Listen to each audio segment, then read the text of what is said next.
imagining what it would be like to up close and personal hear with your own ears the sweet melodies of world-renowned bassoonist Dave Matthews. Well, today, fantasy becomes reality with SeatGeek. SeatGeek is a ticketing app that makes buying tickets to these incredible exclusive events super easy. Just last week, using their sweet app, I snagged front row tickets to Celine Dion's special tuba and snare drum performance. But whatever you're into, whether it's music, sports, comedy, festivals, SeatGeek has the tickets. Also, SeatGeek wants you to get an extra deal. So when you're on their app, if you see green dots, that means good deal. If you see red dots, that means bad deal. And today, SeatGeek is offering a great deal to all of you. Use code Mr. Ballin for $20 off tickets at SeatGeek. That's $20 off your first purchase with promo code Mr. Ballin. Make sure you click the link in the description to download the app.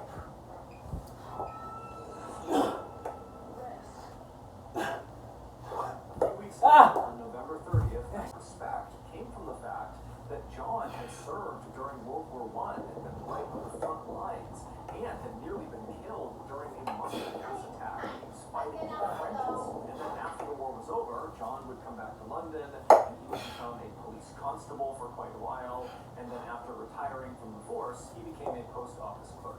But despite John and Timothy's vast differences, there was one thing they had in common: marital problems.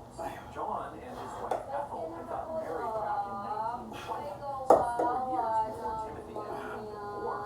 But at some point early on in their marriage, the couple had split up. They didn't get divorced, but they separated and they lived totally apart for a while. But in 1934, the couple would finally reconcile, and that's when they moved into the ground floor apartment of the apartment building that Timothy and Beryl would move into years later. So, years later, when John is sitting in his apartment and he can hear coming from the third floor, like everybody else in the who knew Timothy didn't believe any of the stories he told, but every now and again, some people actually did.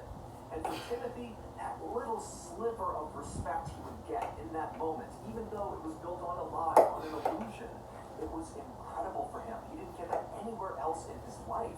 And so he kind of became addicted to telling these lies. Fast forward to 1947, Timothy was 23 years old, and he was still living with his family, who had left Wales and had moved to London, and they were living in a very, very poor and dangerous neighborhood. At the time, Timothy had managed to get a job as a delivery driver and had yet to be fired from it, and on one of his daily routes around the city, he wound up meeting an 18-year-old girl named Beryl Shorley, who he really took a liking to.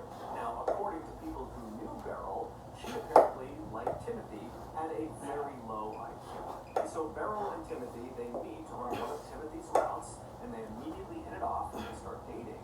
And by the end of that year, they were married.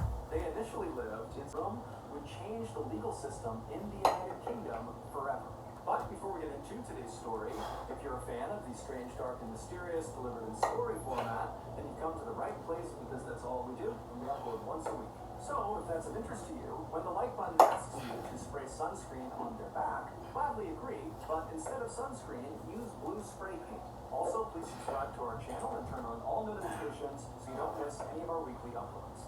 Okay, let's get into today's story.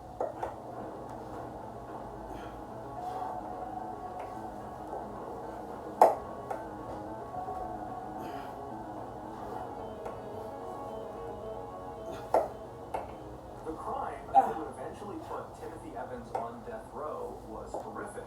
But when you take a look at Timothy Evans' past, it's not really a shocker that his life played out the way that it did. Before Timothy was even born in 1924 in the southern end of Wales, his father had abandoned him and his siblings and his mother. And being to the point like this, I'm pretty sure she can't even hang out with other girls either. Give me a break. I'm really tired. Why? Because I didn't get any sleep, that's why. At this point, I couldn't really shake her in any other way than raising my voice. Jill gave me a sad look. Then she turned her eyes away from me and looked through the window, down on the street. A faint floral smell hung in the air. There was a smell of Jill's favorite perfume. She was looking at a group of teenagers who were on their way to the high school. Jill followed the girls with her eyes until they disappeared out of sight. I knew how she was feeling all too well. In the most recent recent incident.